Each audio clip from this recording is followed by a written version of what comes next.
You got money and send these answers. So in fact, after we came, there have been so many unsolicited proposals.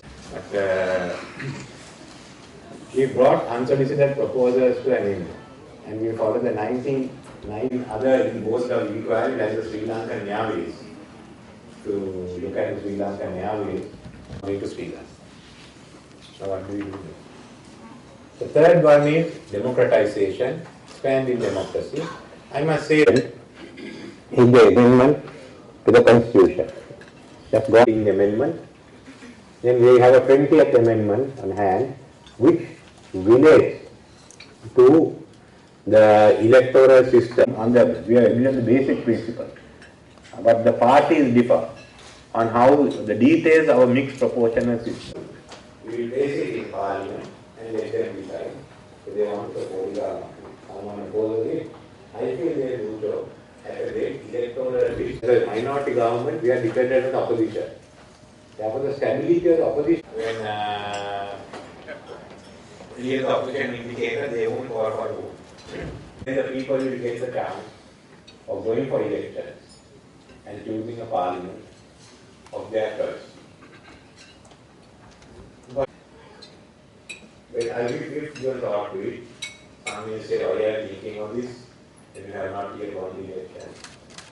But we do have a second part which should be relevant to you. We have the rule of law enforcing it further, opposing the things.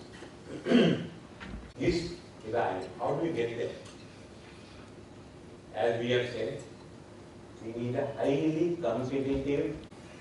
We are party UNP, which believes in competitive economy, which people some would call capitalists, but certainly not crony capitalism. And that's one that we have to take out of this. Cronies can be in the government, can be in the private sector, but it kills the spirit of competitiveness. So we have to build the spirit of competitiveness. We have one benchmark, and for agricultural production, we cannot be a low-wage economy.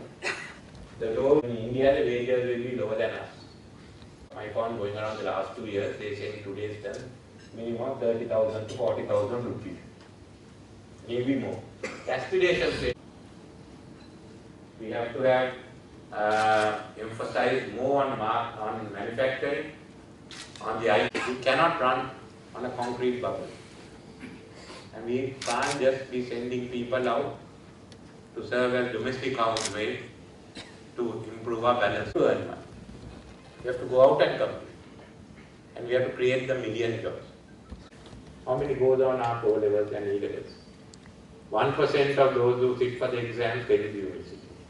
Then you have a problem of there can be other diplomas, there can be associate degrees, there may be ways where people start studying the diploma, associate degree and do a far more flexible system. I also think that use people in the market requirement. As we develop the economy, the institution with Sri Lanka. You can also direct your questions to the ministers who are in attendance today. We have Minister Rauf Hakeem, Deputy Minister Harsha De Silva, who is a regular at AmCham events.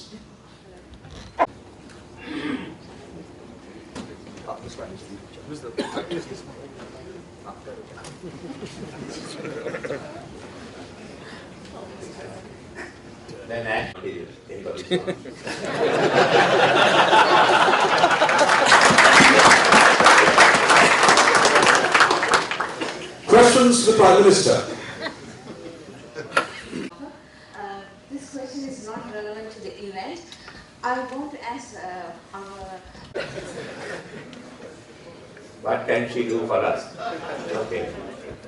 As the Prime Minister is asking me, and I must say, get the maximum support for the UNP at the next election. Absolutely. Thank you very much. We do that. And Minister of Industry is ahead one. And no reason why we shouldn't do it now. Thank you, Representative of Lanka. We have a mic over there. Honorable Prime Minister, my name is Sanjay Diwa. Prime Minister, this is Saran again from Citibank. In your speech, you said that the economic growth of we see some uncertainty in the political environment as well.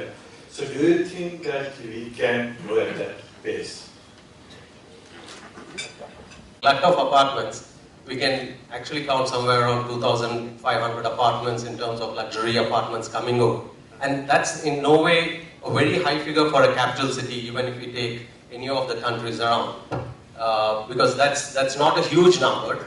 And in terms of economy, if we need to proceed further, it is the real estate boom that would actually indicate how the economy is doing. The more the real estate construction, more apartments, the prices going up, will act and basically indicate that the economy is doing well as well. There are many ways in which giving the opportunity for the investors to interact with you by way of questions and answers, which is great. Thank you very much for that. I have a question, a request, and a comment to make. Question for you is, under the previous regime, there was a directive issued to the government business entities or other entities, asking them to deal with only the government sector suppliers of services and products. So I would like to know the policy of the new government. One. Number two, I heard you at another event last week where you said you will be encouraging foreign direct investment. But to get multiple entry business visa, the process is very, very long. You have to get the ministry recommendation and go through a very lengthy process. And I've been trying for the past 4 months to get multiple business entry visa for somebody, and to date I failed. So I guess we need a correction there if you want to promote FDIs. Third one, obviously, you in a very subtle way put across the point about the new tax, super gain tax, which is a very, very popular discussion point these days. I'm affected as Chevron lubricants, Caltex. I hope those who took the decision are aware of the fact that all the companies, most of the companies, 95% of the companies that are affected are companies that are bringing foreign revenue. They either have export manufacturing or some form of operations offshore to bring in dollars into the country. And they are the ones who are most affected through this decision. Thank you. The Western Megapolis project, which is a brainchild of our Prime Minister, which would address the transport nodes very critically.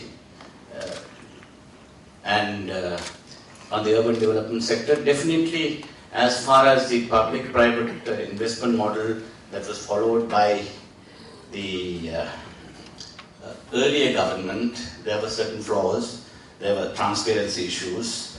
So those will be revisited. And as for the public utility sector faction I am handling when it comes to water, there again we are looking at the issue of public-private partnership when it comes to treatment plants and distribution networks.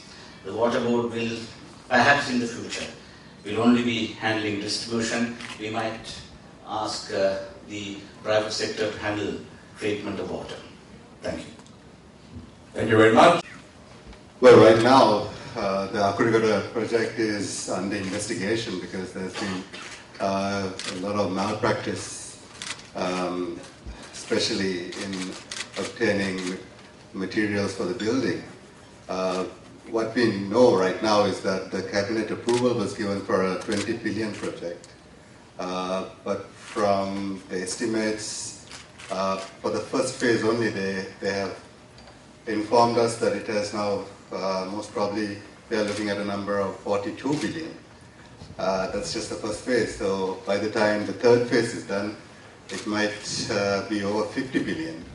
So right now, the Prime Minister as well as the President and the Finance Minister, we've been basically looking into how we can continue with the project. And yes, definitely we'll be re-tendering and getting the process normalized. So you will cancel the contracts and re-tender? We will re-tender, yes. We will have to re-tender.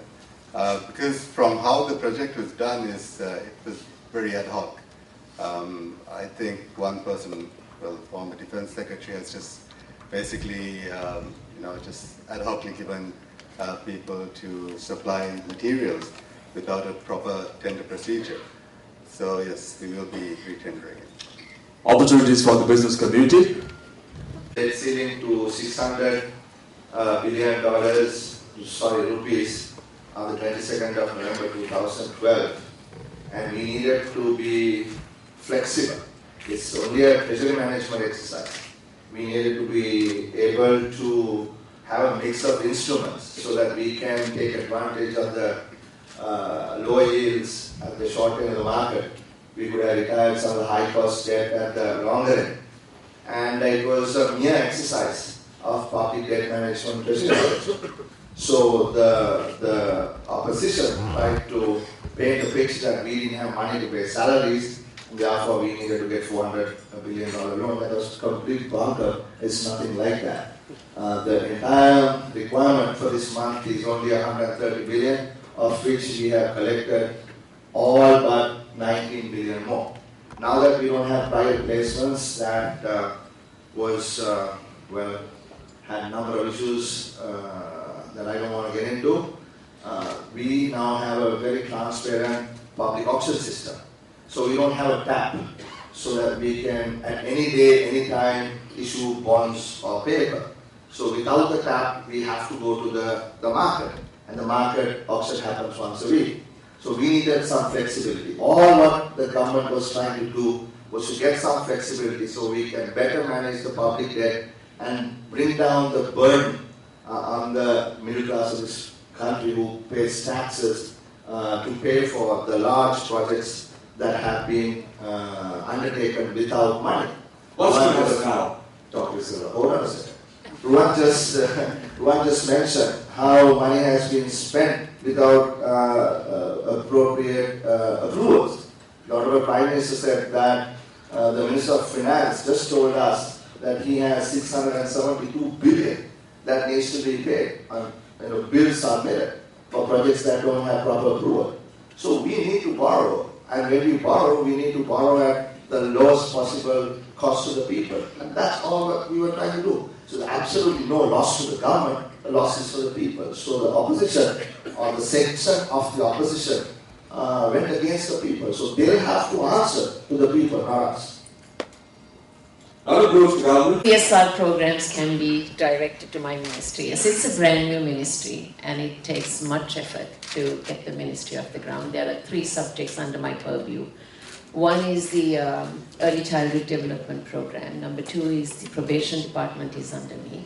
There are 14,000 kids who are institutionalized in this country right at this point of time.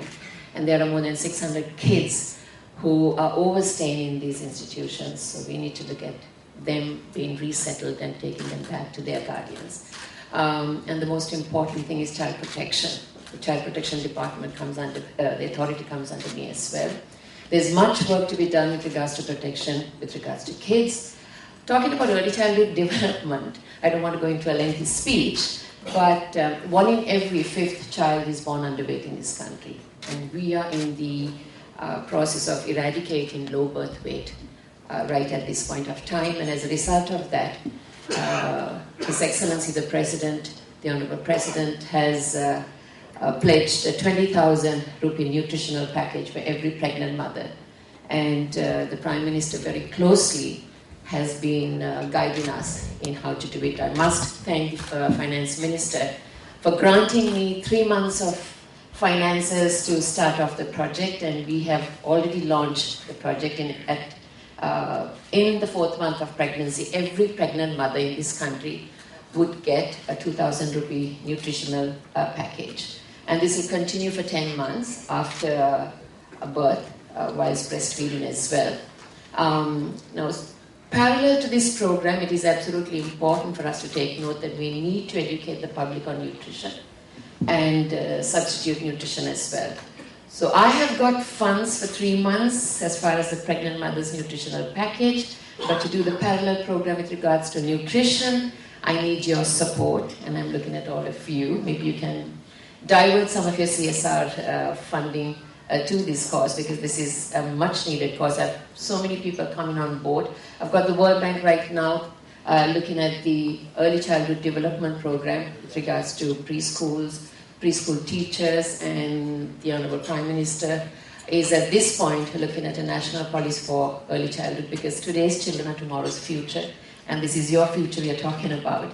So yes, if you could support us, I think that would be of great help. There are many other programs that comes under my purview, and many other programs that we're looking in the long term, but as the Prime Minister mentioned, this is a 100-day government, and within the 100 days, these are some of the urgent needs and the urgent areas that we have identified with regards to children. I must say this is not within the 100 days, but we are also looking at bringing the Judicial Child Rights Bill into Parliament within the period of the 100 days. So these are some of the positive things. Thank you very much, Minister. An appeal? The logistics hub and shipping hub. Our country has not liberalized shipping. Shipping is not a liberalized industry. It's a controlled industry. Logistics is a controlled industry, and a lot of my colleagues in the industry don't want it liberalized. Singapore is liberalized, India is liberalized. How can we be a shipping hub if we are not liberalized? That's question number one. Second, sir, it's a different one. What's the status of SEPA and FTA with China? Supreme Court order in place dated about 4 years ago for the payments to be made to the bona fide owners of the water's edge. Would you be able to advise us as to when these funds could be paid to the bona fide owners or the land given back?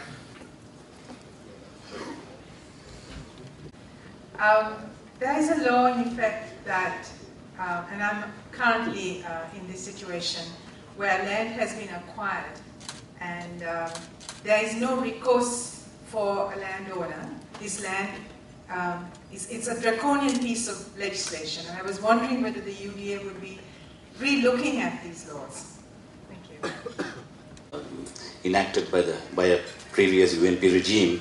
Subsequently, a few changes have been made to its rules and regulations. When it comes to public grievances, certainly some of these provisions needs to be reviewed. So this is something that I had to refer the matter to Cabinet. After proper examination of these laws, we will certainly find a way to give a window of opportunity for those who have had grievances. Already, as for matters that have happened in and around Colombo, we have set up a committee with Cabinet approval to look at their grievances. You can, I think there is about a week time left to send in your grievances. If you can direct it to them, we can perhaps address them.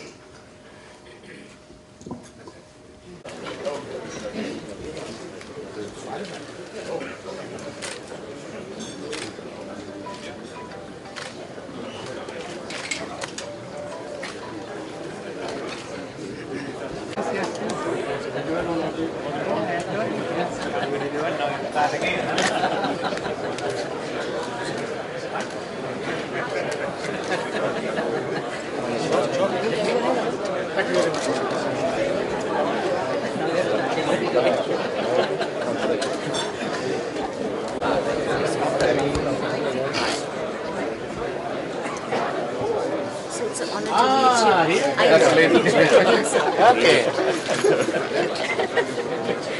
And where I practice? Where is it? Yeah.